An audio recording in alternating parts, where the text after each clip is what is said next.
दोस्तों आज के इस वीडियो में हम जानेंगे कि क्या सच में कैलाश पर्वत इंसानों के द्वारा बनाया गया है और क्या पे जानते हैं कि कैलाश पर्वत पर जाने वाले साइबेरियाई पर्वतारोही कैलाश के एक बिंदु तक पहुंचने के बाद बूढ़े कैसे हो गए थे।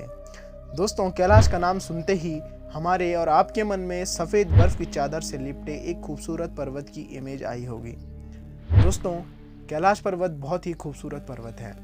दोस्तों कैलाश पर्वत हिंदू देवता शिव का निवास स्थान है और ये पर्वत दुनिया के 4 मुख्य धर्मों हिंदू, जैन, सिख और बौद्ध धर्म का भी केंद्र है।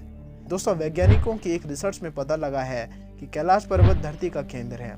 इसको एक्सिस मुंडी भी कहते हैं। दोस्तों एक्सिस मुंडी का अर्थ होता है दुनिया की नाभि या दुनिया का केंद्र, जहां पर 10 दिशाएं आकर मिलती हैं। दोस्तों कैलाश पर्वत जितना खूबसूरत है वो उतना ही रहस्यमय पर्वत भी है।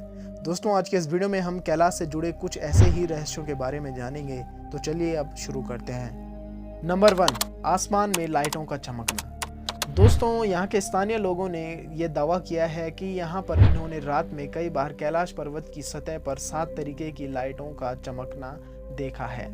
दोस्तों जब ये बात नासा के साइंटिस्टों को पता लगी तो साइंटिस्टों ने इस पर रिसर्च किया और साइंटिस्टों का मानना है कि ऐसा यहाँ के मैग्नेटिक फोर्स के कारण हो सकता है। दोस्तों आज का आपका इस बात पर क्या कहना है हमें कमेंट में ज़रूर बताइएगा। नंबर 2, डमरू और ओम की आवाज़ सुनाई देना। दोस्तों यदि आप कैलाश पर्वत या मानसरोवर झील के क्षेत्र में जाएंगे तो आपको लगातार एक आवाज़ सुनाई देगी। आपको ऐसा लगेगा कि जैसे कोई आसपास में एरोप्लेन या जहाज उड़ रहा होगा। लेकिन जब आप इस आवाज़ को ध्यान से सुनेंगे तो आपको लगेगा कि ये आवाज़ डमरू या ओम जैसी हो सकती लगेगी। लेकिन साइंटिस्ट कहते हैं कि ये बर्फ़ के पिघलने की आवाज़ हो सकती है और उन्होंने ये भी कहा कि यह भी हो सकता है कि लाइट और साउंड के बीच इस तरीके का समागम या मीटिंग हो सकती है जिससे कि ओम की ध्वनि उत्पन्न होती है। नंबर 3, 2 रहस्यमयी झीलों का होना। दोस्तों कैलाश पर्वत पर 2 मुख्य झीलें हैं जिनमें से एक का नाम है मानसरोवर और दूसरे का नाम है रक्षास्थल। दोस्तों पहला मानसरोवर जो कि दुनिया की शुद्ध पानी की उच्चतम झीलों में से एक है, जिसका सरकमफ्रेंस 88 किलोमीटर और जिसकी गहराई 90 मीटर की है और ये आकार में गोल है, जो कि यहाँ की सबसे पवित्र झीलों में से एक है। दोस्तों मानसरोवर के बारे में कहा जाता है कि यदि कोई व्यक्ति एक बार इस झील में नहा जाता है तो उसके सारी जन्मों के पाप मिट जाते हैं। नंबर 2, रक्षास्थल।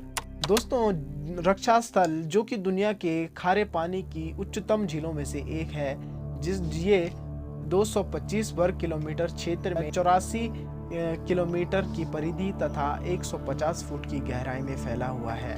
दोस्तों कहा जाता है कि यहाँ पर रावण ने भगवान शिव की आराधना की थी, इसी कारण से इस ताल का नाम रक्षास्थल पड़ गया है। दोस्तों इसमें रहस्य की बात यह है कि एक ही जगह पर मीठे और खारे पानी की झीलें कैसे हो सकती हैं। दोस्तों यह भी रहस्य बना हुआ है कि यह प्राकृतिक रूप से बनी है या ये किसी मानव द्वारा निर्मित है। दोस्तों जब आप इन झीलों को दक्षिण की ओर से एक सटीक एंगल पर देखेंगे तो आपको स्वास्तिक का चिन्ह बना हुआ दिखाई देगा। नंबर 4, कोई नहीं चढ़ सका कैलाश पर्वत। दोस्तों माउंट एवरेस्ट कैलाश पर्वत से 2211 मीटर ऊंचा है, जिसके बाद भी माउंट एवरेस्ट पर कई पर्वतारोही चढ़ चुके हैं, लेकिन माउंट एवरेस्ट से 2211 मीटर छोटा होने के बाद भी आज तक कैलाश पर्वत पर कोई भी माउंटेन क्लाइंबर, कोई भी पर्वतारोही नहीं चढ़ सका है। दोस्तों कहा जाता है कि 11वीं सदी में एक तिब्बती बौद्ध गुरु हुए थे जिनका नाम मिलारेपा था। उन्होंने इसको फतेह किया था, वो इस पर चढ़ गए थे। दोस्तों रशिया के वैज्ञानिकों की एक रिपोर्ट ये है कि यूएन स्पेशियल मैगजीन में जब इसको 2004 में प्रकाशित किया गया तो मिलारेपा ने इस बात पर चुप्पी साधी रही, जिससे यह भी रहस्य बना हुआ है कि क्या सच में मिलारेपा इस पर चढ़े थे और अगर वो चढ़े थे तो वो कैसे चढ़े थे और क्यों चढ़े थे। नंबर 5, अलौकिक शक्तियों का केंद्र। दोस्तों कैलाश पर्वत अलौकिक शक्तियों का केंद्र है। दोस्तों कैलाश पर समय बहुत तेजी से बीतता है। दोस्तों मैं ऐसा इसलिए कह रहा हूँ क्योंकि जो लोग कैलाश पर चढ़ते हैं उनके बाल और नाखून बहुत तेज़ी से बढ़ते हैं। एग्जाम्पल के लिए जितना एक ह्यूमन के बाल और नाखून 2 हफ्तों में बढ़ते हैं उतना कैलाश पर्वत पर 12 घंटों में ही बढ़ जाते हैं। दोस्तों, आपको ये जानकर हैरानी होगी कि 19वीं और 20वीं सदी में जब कुछ पर्वतारोही कैलाश पर्वत पर चढ़ने की कोशिश कर रहे थे तो वो अचानक से गायब हो गए।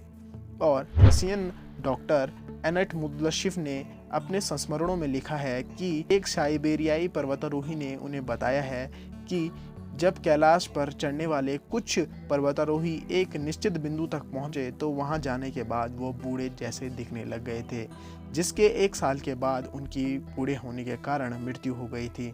दोस्तों, जब कैलाश पर रिसर्च कर रहे वैज्ञानिक जार निकोलाई रोमनोव और उनकी टीम ने तिब्बती धर्मगुरुओं से बातचीत करी तो उन धर्मगुरुओं ने उन्हें बताया कि कैलाश के चारों ओर एक अलौकिक शक्ति का प्रवाह होता है, जिसमें कि तपस्वी आज भी आध्यात्मिक गुरुओं के साथ टेलीपैथी के जरिए संपर्क करते हैं। तो दोस्तों, ये थे कुछ कैलाश से जुड़े रहस्यमयी बातें। और अगर आपको ये वीडियो अच्छा लगता है और नॉलेजेबल लगता है तो इस यूट्यूब चैनल को सब्सक्राइब ज़रूर करें।